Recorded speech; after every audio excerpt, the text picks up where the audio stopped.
ॐ स्थापकाय च धर्मस्य सर्वधर्मस्वरूपिणे अवतारवरिष्ठाय रामकृष्णाय ते नमः. So before starting our subject, as you all know, today was the funeral of Dr. Sharma, a very staunch and dedicated devotee, and it is because of these devoted persons that our society still exists today. So all of us are extremely grateful to him. So since today was his funeral, we will just pray for his departed soul, that may God take him on his lap and give him eternal peace and bliss. So death is such a thing that even the most rank atheists, those who call themselves atheists, will stop and think about what life is all about. We come, we stay for a few days and then go away. So for us, especially for us devotees, it should be an opportunity to meditate and think, especially on what life is all about, the supreme goal of life. That is why they say in everybody's life there should be a philosophy, a well-defined philosophy, so that we can live according to it. Our lives should be thoughtful, and knowingly we should tread in the path of the eternal, so that we can get rid of death once and for all. In this connection, I would just like to quote from a book of Will Durant, a great writer. In his book on Western philosophy, he says, right in the beginning, so much of our lives is meaningless, a self-canceling vacillation and futility. We strive with the chaos about us and within, but we would believe all the while that there is something vital and significant in us, could we but just understand our own souls. So without this understanding, Will Durant says our lives are meaningless, because we will live with the chaos within and without. Then he says, we want to understand, we want to seize the value and perspective of passing things, so to pull ourselves up out of the maelstrom of daily circumstance. We want to know that the little things are little and the big things big before it is too late. So this is very significant. He says we want to understand, we want to seize the value and perspective of passing things. See, everything passes away in this world, nothing remains. So what is the value of that? What is the value of this world? Our scriptures say the only value is that with the help of these passing things, we can reach the eternal. If we don't try to do that, we will find that in the end we have to go with an empty hand. So we want to know that little things are little and big things big. This means we should know what to give importance to in our lives. Then he says, we want to learn to laugh in the face of the inevitable, to smile even at the looming of death. We want to be whole, to coordinate our energies by criticizing and harmonizing our desires. Each sentence of his is so significant, you see. All of us want to learn to laugh at the face of death. We want to go beyond death. We want that nothing in the universe should have power over us. But that can only be done by coordinating our energies. Such a wonderful thing he has said. Our energies are frittered away if they are not utilized for gaining the only thing which will remain. Then Will Durant quotes Thoreau. Thoreau, he was an American philosopher. So Will Durant quoting Thoreau says, to be a philosopher is not merely to have subtle thoughts, nor even to found a school, but so to love wisdom as to live according to its dictates, a life of simplicity, independence, magnanimity, and trust. So these are very, very meaningful words. This is Indian ideas reflected there. So to be a philosopher is not just think high thoughts, but to love wisdom in such a way as to live according to its dictates, a life of simplicity, what we devotees call a God-centered life. So death should remind us of what we are really here for, so that not even one moment of our lives is wasted.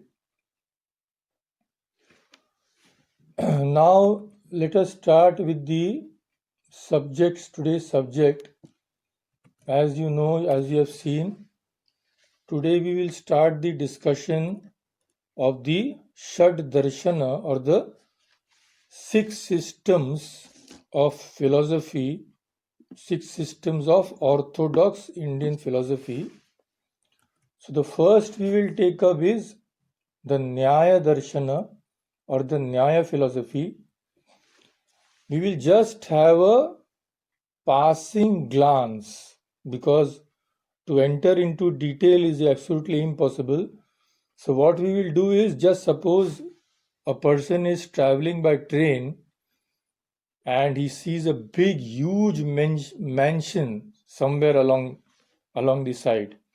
So how much of the mansion can he see while on a train traveling at great speed? Just a glimpse.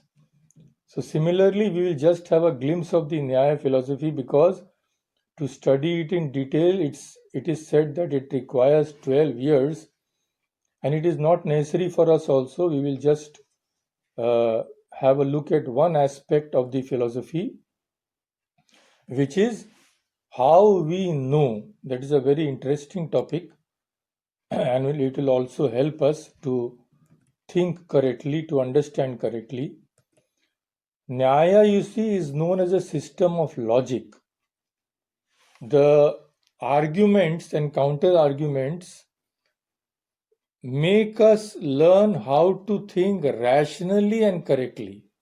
So once we develop that habit, we can apply it to all the actions in our daily lives. So in that way, it is very important. Now, the Nyaya philosophy was founded by the great sage Gautama.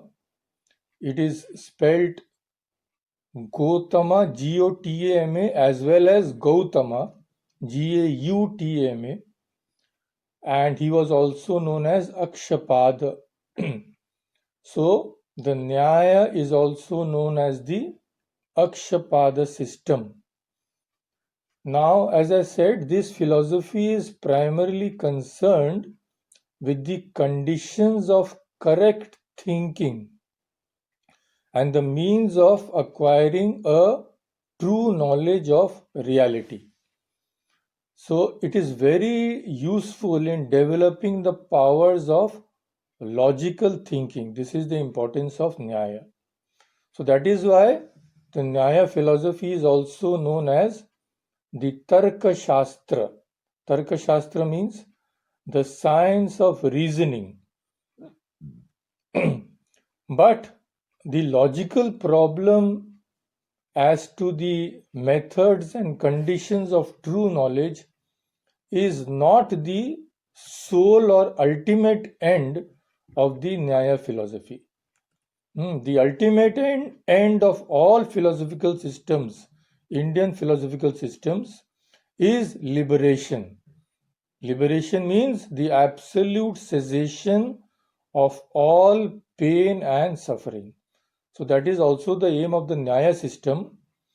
But Nyaya says that it is only in order to attain this ultimate end of life that we require a philosophy for the knowledge of reality. Knowledge of reality is so easy to attain. So we require a philosophy and a logic for determining the conditions and methods of true knowledge.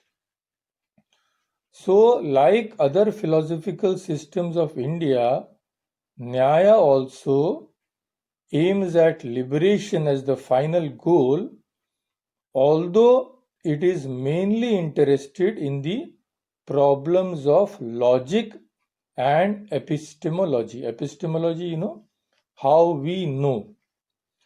So the first work of the Nyaya philosophy is the Nyaya Sutras of Gautama. Gautama, the founder. So the first work is the Nyaya Sutras, means the aphorisms written by Gautama, and it is divided into 5 chapters. After that, the subsequent works of the Nyaya system, such as Vatsyayana's Nyaya Bhashya. Vatsyayana was the one who wrote a commentary on the Sutras of Gautama, that is known as the Nyaya Bhashya, and that explains and develops the ideas contained in the original Sutras of Gautama, so that to defend the Nyaya philosophy against the attacks of other philosophical systems. So there are Nyaya philosophy is also of 2 types. One is the ancient one, that is the Prachin Nyaya, and the modern one, which is called Navya Nyaya. The founder of Navya Nyaya was the great Gangesh Upadhyaya. All those who are even a little conversant with the Nyaya philosophy are familiar with this name. So Gangesha Upadhyaya was the founder of Navya Nyaya. This school flourished at first in Mithila, but subsequently became the glory of Bengal with Navadvipa as the main center of its learning and teaching. The only thing is, this modern school Navya Nyaya lays almost exclusive emphasis on the logical aspect of Nyaya. That is the thing. So it is so complex, it is so terribly complex that we cannot even imagine. So of course we will not go into all that, we will just have a basic understanding. So the Nyaya system in itself is an elaboration of 16 philosophical topics. 16 philosophical topics, or it is called Padarthas. So I will just enumerate them by name. We will not go into any detail.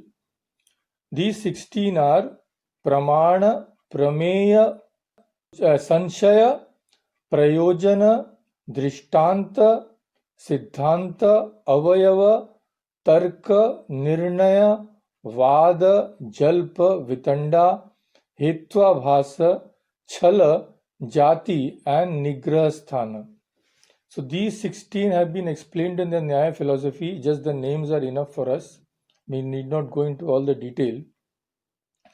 So first of all, we should realize that the Nyaya philosophy is a system of logical realism. Realism, as we have already discussed before, in philosophy, realism means the theory or doctrine that the existence of things or objects of the world is independent of all knowledge or relation to the mind. All the things of the world have no relation with our mind. The existence of ideas and images, feelings of pleasure and pain is dependent on some mind. But the existence of, say, external objects, tables and chairs, etc., the houses, building, animals, according to realism, the existence of these things does not depend on our minds. These exist and will continue to exist whether we know them or not. So realism is a philosophical theory which holds that existence of all things or objects of the world is quite independent of all minds. Its opposite is idealism. Idealism holds that things or objects can exist only as they are related to some mind. So these two are completely opposite. Realism says that objects exist independent of our minds. Idealism says that the existence of all objects is dependent upon our mind. Now, the Nyaya is a realistic philosophy because it holds that the objects of the world have an independent existence of their own, apart from all knowledge or experience. And Nyaya says that the highest aim, the highest end of human life, that is liberation, can be attained only through a right knowledge of reality. This all our philosophical systems say, that the right knowledge of the supreme reality gives us freedom. But a true knowledge of reality, if we are to have, we should first understand what knowledge is. This is the main thing, what Nyaya says. In order to have the knowledge of reality, we should first understand what knowledge means. When we ask ourselves, let us ask ourselves, what does knowledge mean? Can we answer? But Nyaya answers it. So that is the beauty of this. It questions everything. We accept so many things without thinking. But Nyaya questions everything and gives the answer to everything.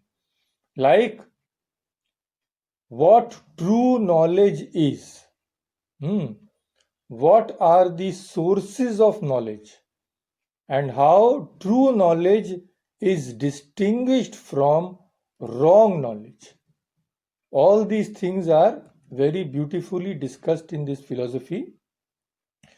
So, Nyaya says a theory of reality or metaphysics presupposes a theory of knowledge. If we want to form a theory of the ultimate reality, what the ultimate reality is like, and know it, first we should have a well-defined theory of knowledge itself. What is knowledge? What are the sources of knowledge?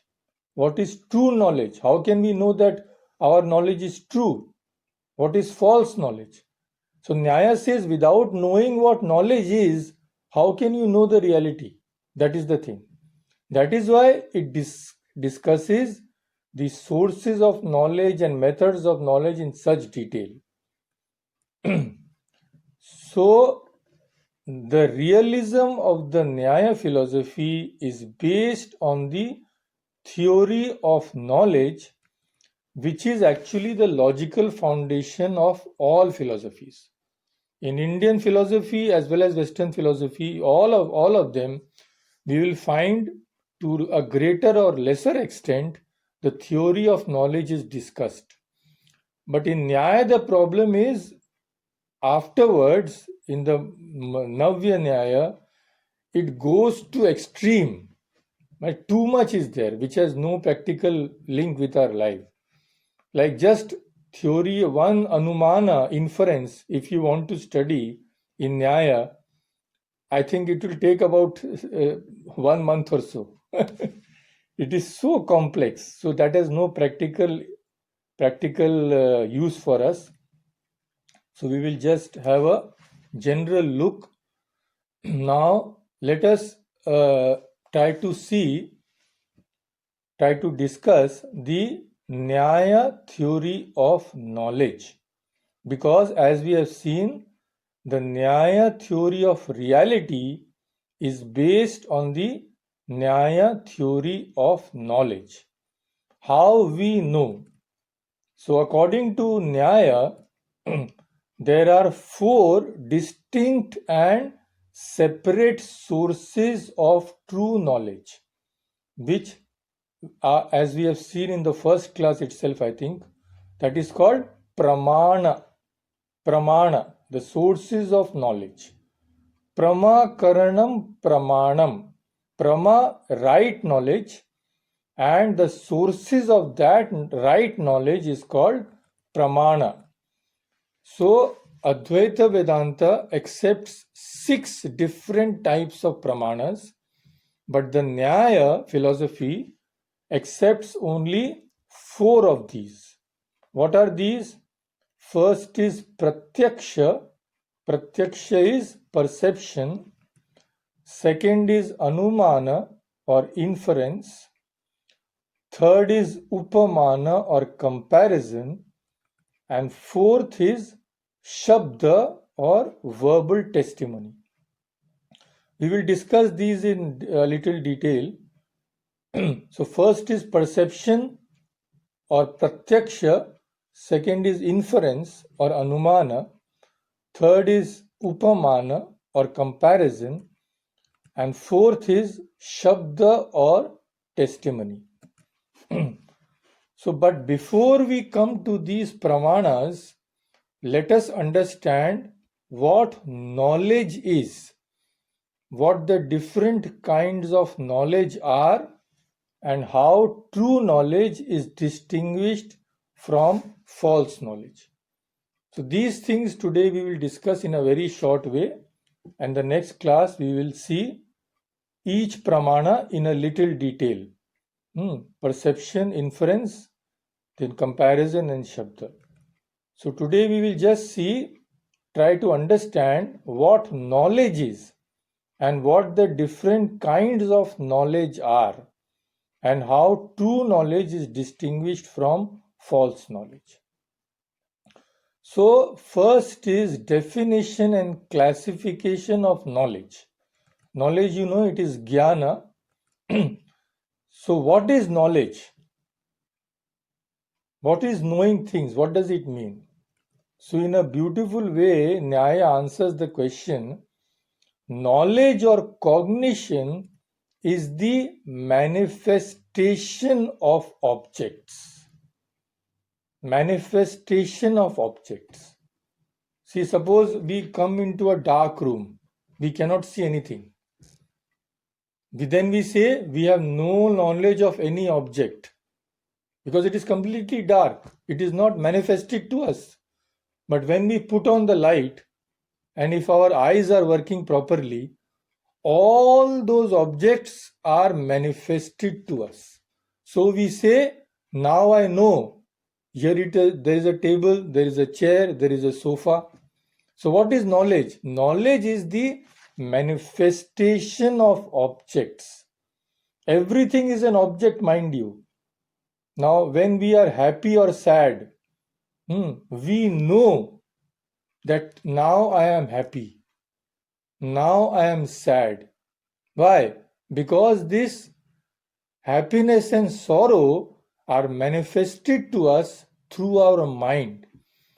So actually, We are not happy or sorrowful, never. We just know happiness and sorrow. But problem is we identify ourselves with these and say that I am feeling very sad. That is the thing. So, what is jnana or knowledge? It is the manifestation of objects. Just as the light of a lamp reveals or shows physical things, so knowledge manifests all objects that come before it. This is the definition of knowledge. Just as I told you, we will just have a small, very small discussion on these topics because there is no time for a detailed discussion. Now, the kinds of knowledge. Knowledge is of different kinds. What are those? First is valid knowledge, true knowledge, which is called prama, as I have already told you. Prama, true knowledge, and it is divided into four, as we have already seen: perception, inference, comparison, and verbal testimony. So, first is prama, true knowledge. Then, opposite to that is aprama, false knowledge. False knowledge is also of various types, which includes, first is memory. Memory, mind you, is false knowledge, what we remember. Second is doubt, which is sanshaya, that is also false knowledge. Third is error. Error means bhram, which in Indian Bengali we say bhram, and also in Sanskrit. That is the third type of false knowledge.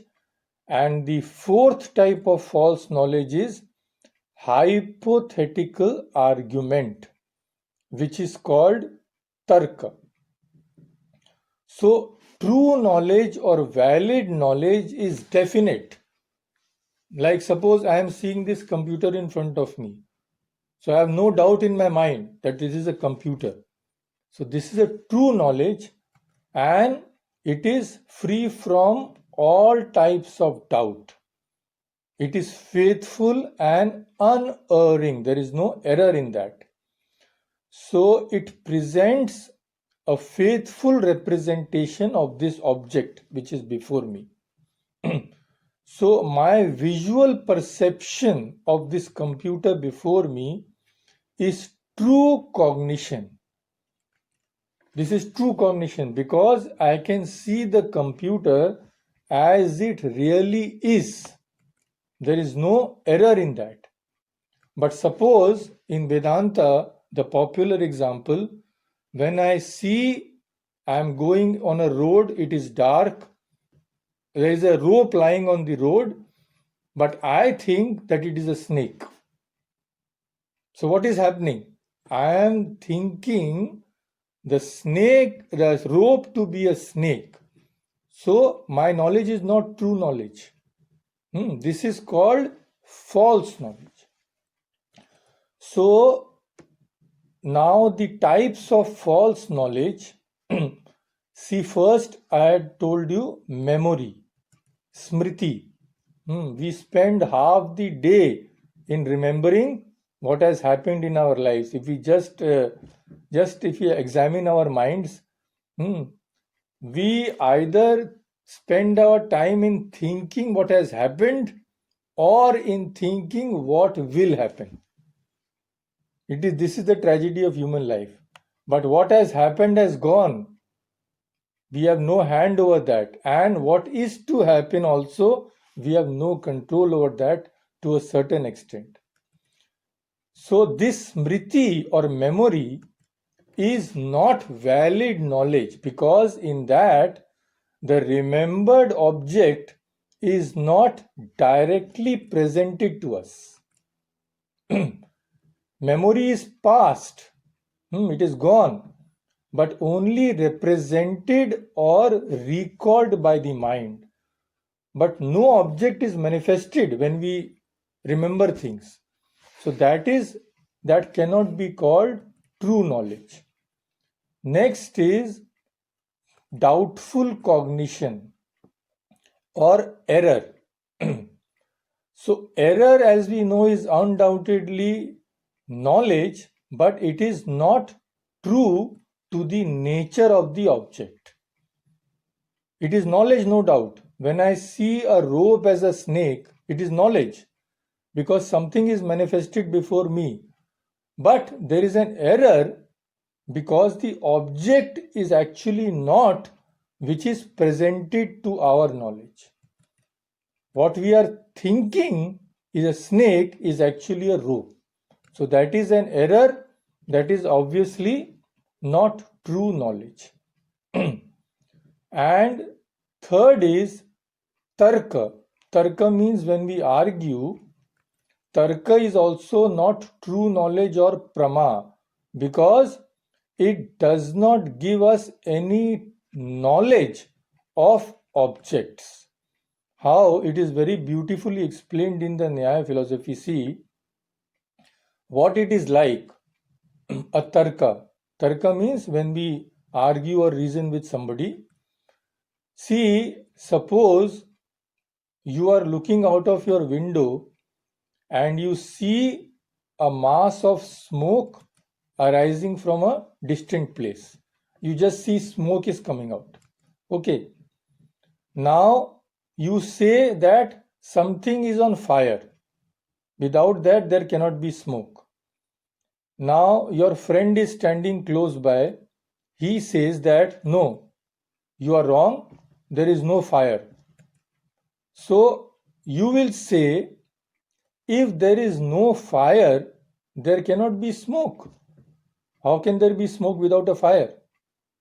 Now, this argument, starting with this if there is no fire, there cannot be smoke, this argument exposes the absurdity of your friend's statement. His statement is wrong because you know that without fire there cannot be smoke. So this is called tarka. But it is not prama or valid knowledge because when you argue in this way, through the argument you are not knowing that fire. See the subtle point in this. When you see the smoke and you infer that there is a fire, how do you know the fire? You know the fire through inference, not through the argument which you are having with your friend. So, tarka or argument cannot be called true knowledge. You may argue about that knowledge, but actually you have known through some other process. So, smriti or memory cannot be true knowledge. Then error, brahma cannot be true knowledge. And tarka also cannot be true knowledge. So, this is the, we have I think missed one, no? There were 4. So, first memory, then sanshaya. Of course, sanshaya is doubt. So, when we are doubting, we don't have knowledge. That is common sense, that we all know. So, that is obvious. No discussion is necessary on that. So, smriti and sanshaya and tarka and brahma, error. So, these are the aprama. Aprama means the wrong knowledge. Now, the thing is how to distinguish between true knowledge and false knowledge. So, first we have seen what is knowledge, the definition of knowledge. Second, we have seen that four types of true knowledge and 4 types of false knowledge. Now we will see How is true knowledge distinguished from false knowledge? So, knowledge is true when it agrees with or corresponds to the nature of its object. When my knowledge agrees with the nature of the object before me, then it is true knowledge. My knowledge and the actual nature of the object, those are not two different things. I am seeing a computer before me. My knowledge says that computer is there before me, and actually there is a computer before me. So these two coincide, these two agree. So this is called true knowledge. But when I see a rope as a snake, my knowledge is there is a snake there, but the actual object there is a rope. So the object here does not correspond with my knowledge. My knowledge is something else, the object is something else. So this is called aprama, or the false knowledge. Now suppose there is a red rose, so we know the rose as red. So if the rose is really red, that is called true knowledge.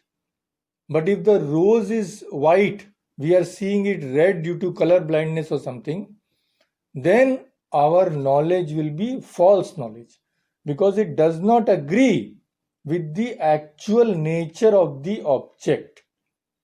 For example, our perception that the sun is moving is wrong, because the motion belongs really to the earth and it is wrongly transferred to the sun, which is relatively motionless. Now, how do we know that the first instance, say a rose is red? Now, how do we know that our knowledge is true? Unknowingly, it may be false. How to verify that the knowledge is true? So, this is a very simple example is given. Now, there is a cup in front of you which contains a white substance. You are having your morning tea. You find that there is no sugar in the tea. You take a little of the white substance and put it into your tea.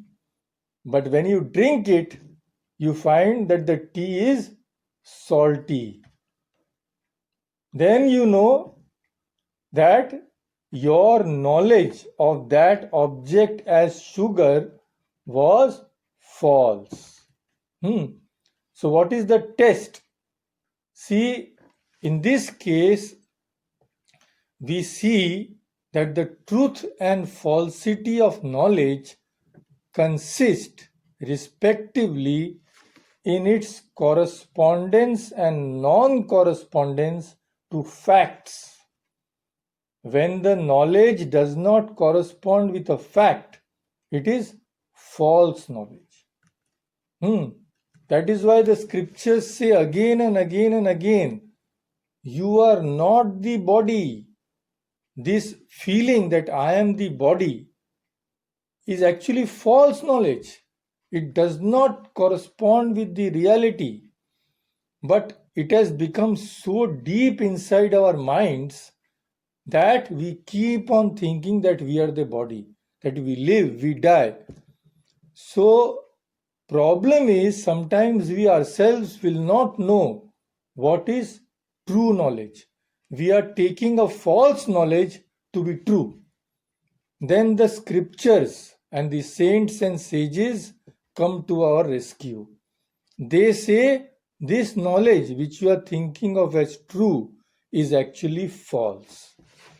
So this is the importance of separating true knowledge from false knowledge.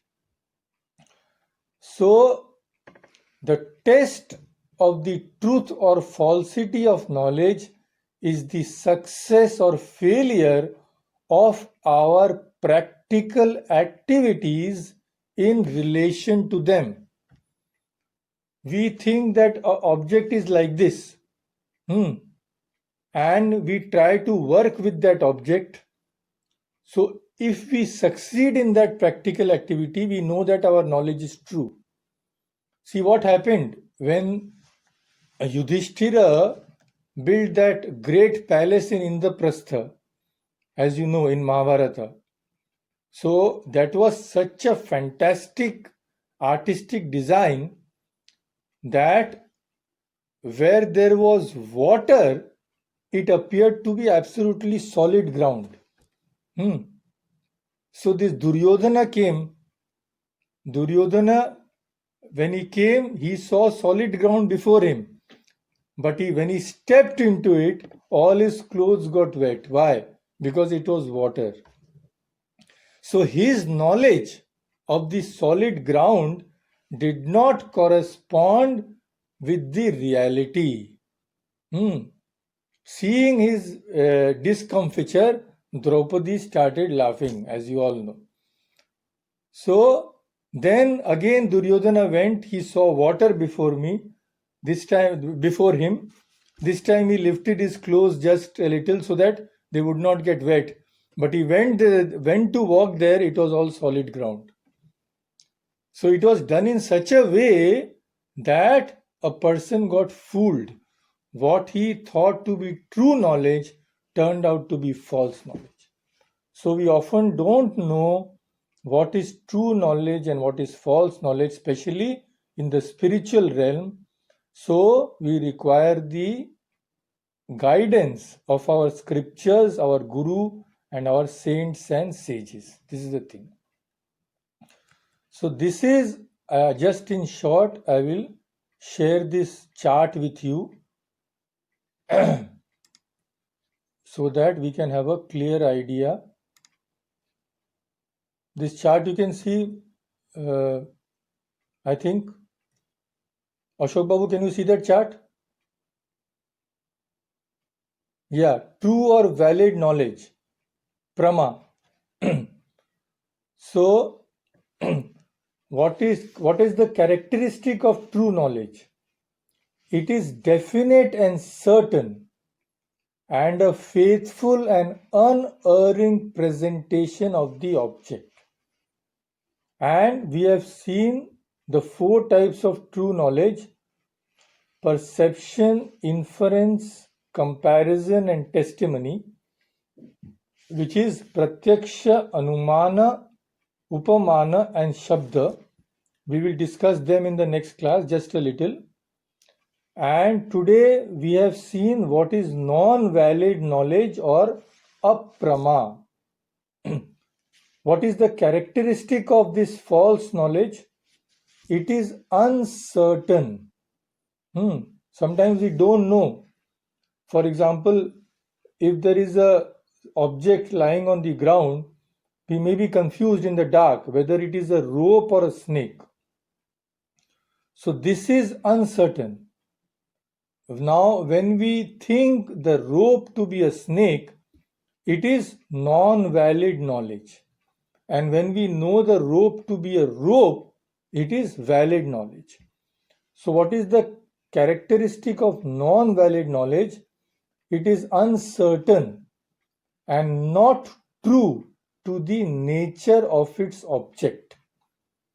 So when I see a rope as a snake, my knowledge, which is a snake, does not correspond with the actual nature of the object, which is a rope.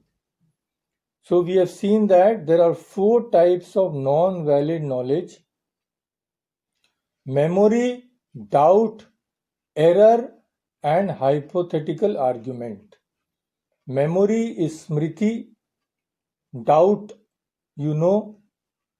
doubt is sanshaya, whether we don't know that this thing is like this or like that. Error is bhrama, when we make an error and think a rope to be a snake. That is an example of error. And hypothetical argument or tarka. Tarka we have seen. Tarka may clarify our stance, may improve our understanding, but Tarka does not give any true knowledge. So, this is, I think, enough for today. We have discussed what is knowledge, the types of knowledge. There are two types of knowledge. One is valid knowledge, prama, and non-valid knowledge, aprama. Then we discussed the characteristics of valid knowledge and false knowledge, and we also discussed the four types of non-valid knowledge. Next class, we will discuss the four types of valid knowledge: perception, inference, comparison, and shabda or testimony. So I think after so much, after giving all of you a small headache, I'm sure you deserve a song. So now, by God's grace, we have changed our internet provider last time, so the connection is fine. So we can have on the small song on the Divine Mother, because the Devi Parva is still going on. Durga Puja is over, but next week is Kali Puja or Diwali. As you know, in Bengal, Diwali falls either on the Kali Puja day itself or 1 or 2 days here and there. Diwali is celebrated in all of North India. So we can have a small song on the Divine Mother. This song is often sung in the Ramakrishna Math and Mission tradition. So I think many of you must have heard it.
করো বিধান মন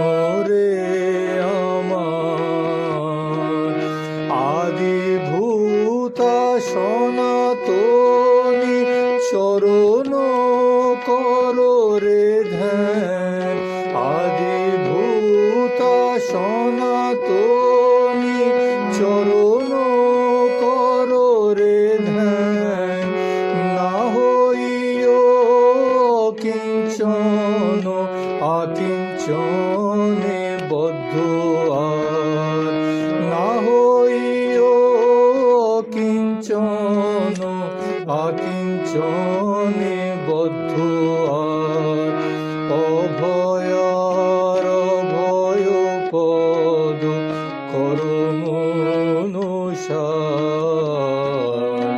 ভব ভয় সব দূরে যাবে রে তোমার, ভব ভয় সব দূরে যাবে রে তোমার, অভয়ার অভয় পদ করো মনসার।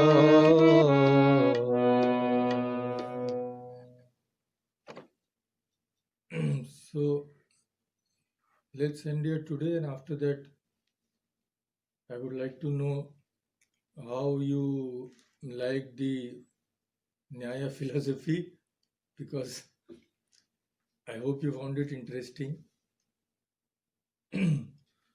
Om Shanti Shanti Shanti, Hari Om Tat Sat, Shri Ram Krishna Arpanamastu.